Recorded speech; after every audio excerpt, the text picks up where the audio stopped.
Ione Braddick, part of the Harlow and Gilston Garden team, and we're here to talk about. There's been many projects as part of this journey, so to speak. But can you tell me a little bit about the Quality of Life project that's ongoing just now? Yeah, sure. So for the Garden Town Quality of Life project, we're running a public survey and an online map over the summer to find out what people, what they like, what they dislike, what they value, and generally what's their experience of their local area.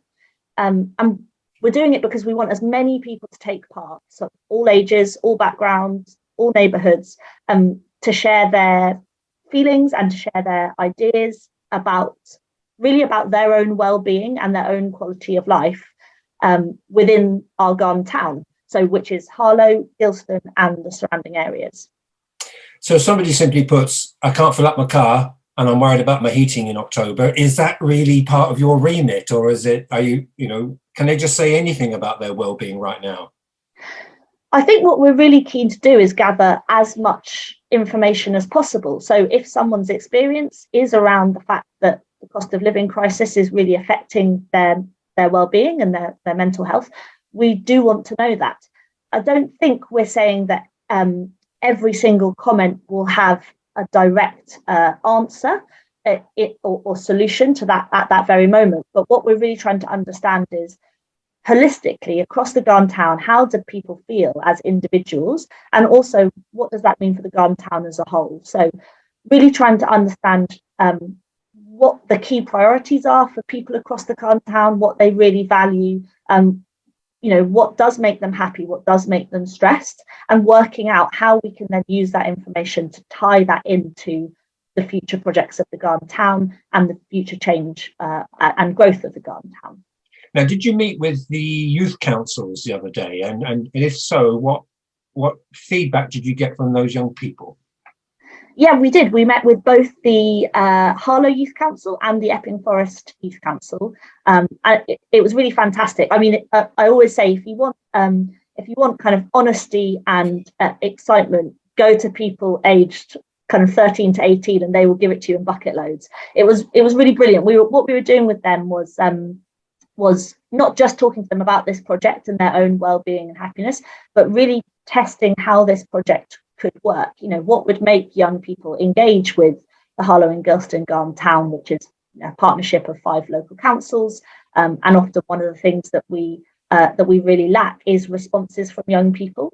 And when we're talking about the future of the area, we're not just talking about the next year or the next 2 years, we're talking about the next 10 to 15 years. So responses from and understanding the views of young people is crucial. And what we were doing with the youth councils was really testing our survey questions, testing our mapping capability, testing the language that we were using to make sure that it was accessible, understandable and interesting. We want to make sure that they want to take part. So they were brilliant, and we've actually got on our Commonplace website, we've got a little news article about our experience with youth councils and what we learned from them, which was a huge amount, and we're hoping to go back to them again. And what about you're down at the Harlow 75 celebrations at the weekend? Did you get any feedback from people down there? Yeah, I think it's really brilliant being out and about in the community, and we're doing that across the whole of the 12 weeks of the engagement process in various different ways and methods. So we're going to community events like the one on Sunday at the Harlow Museum, but we're also trying to go to places where we might hear from people who might not normally take part in these sorts of consultations or in those sorts of events. So, we're trying to work out where we can access underrepresented groups, whether that's people who are more vulnerable or younger or older, whether that's those with access needs, whether that's particular communities who really just their voices often don't get heard on these types of consultations. So I think what's really interesting when you go to these things is hearing the varied opinion. You will get one person who wants to talk to you very specifically about something in their local area that brings them joy or brings them stress.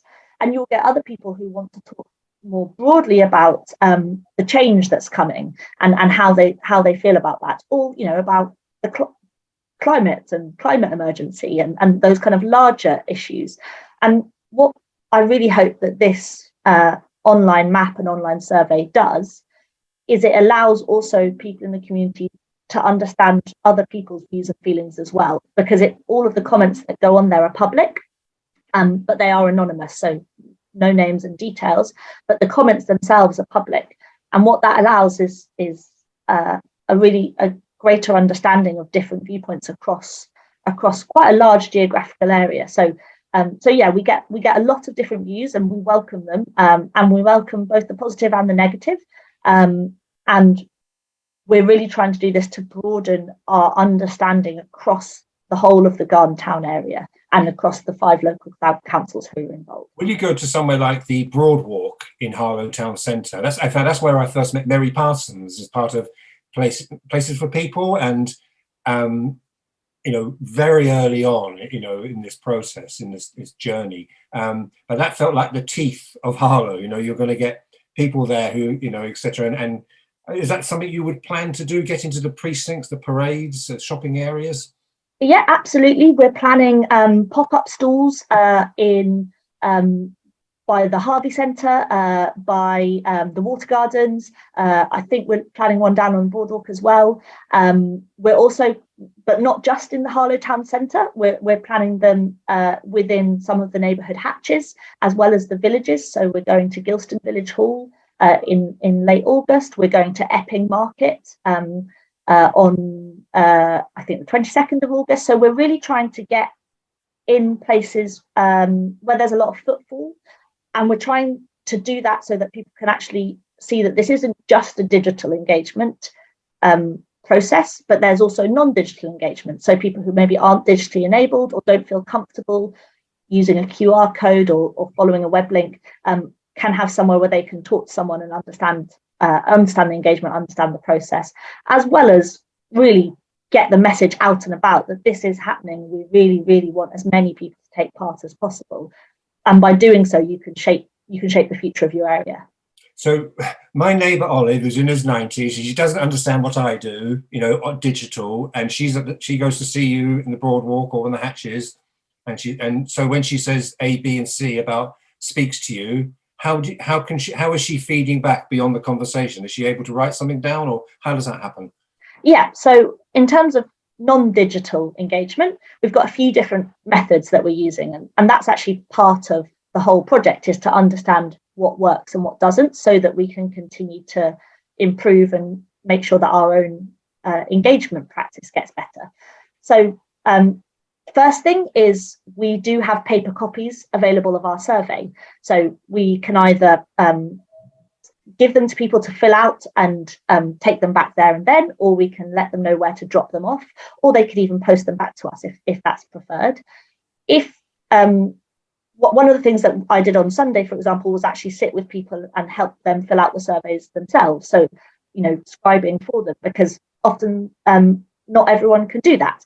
So what we're trying to do is really make it as easy as possible to give that feedback. We are trying to make sure that we follow the kind of survey questions so that we have a really good understanding across the whole piece of how people feel.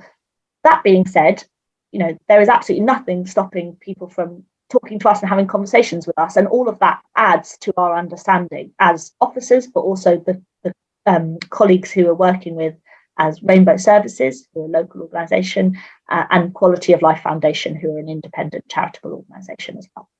Just a couple more questions. Firstly, people always ask this: how is this all being funded? Yeah, so the project funding for this is coming from the central government, so the Department of Levelling Up Homes and Communities, which is part of a larger programme called PropTech funding. And what they're really interested in is how digital engagement can create a more positive space for engagement. It can increase participation, and it can start to really give us the tools to engage with a broader, a wider and a more diverse communities. What we're doing is we are doing that digital engagement, but we're also adding to it a lot of non-digital engagement, because for us, we really recognise that it's about a combination of the two to really get the most out of it. You get more answers, you get more people responding, and you get a broader reach across all ages, backgrounds, neighbourhoods, etc. So we're doing both, but it is being funded by that central government, and they are really excited about this project in terms of what can be learned from it at a local level, but also at a national level.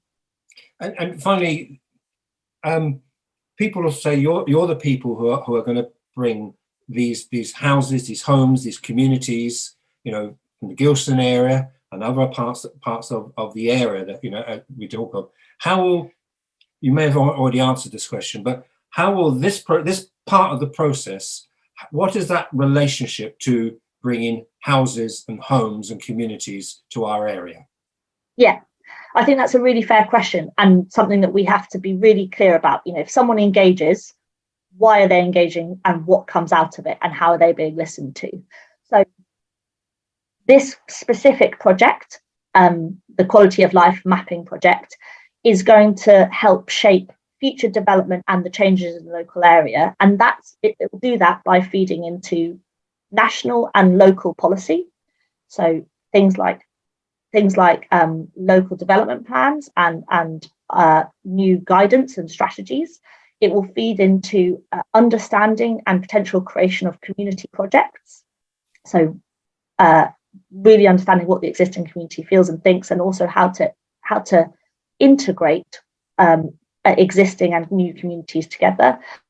It will directly influence the design of some of these new places and new neighbourhoods. So understanding people's needs and desires and wants. So not just what they need, but what they feel, and how new places can be designed to accommodate that, and provide access to things like facilities and services, and connectivity. So how people can move around these places, but also our approach to what we call stewardship, which is around community integration, but also long-term care of places. How can places be designed and be set up, both new and existing, so that there's actually long-term maintenance, long-term care that goes into those places, and can that be community-led and community-focused? So there's a number of different ways it feeds in. There's a number of different ways it feeds in. Some of them short-term and some of them longer-term. I think that's what's really key about this project. We really want people to get involved and understand that they can shape not just their immediate future, but also potentially this has impacts into the next 5, 10, 15 years. Ione Braddick, thank you very much.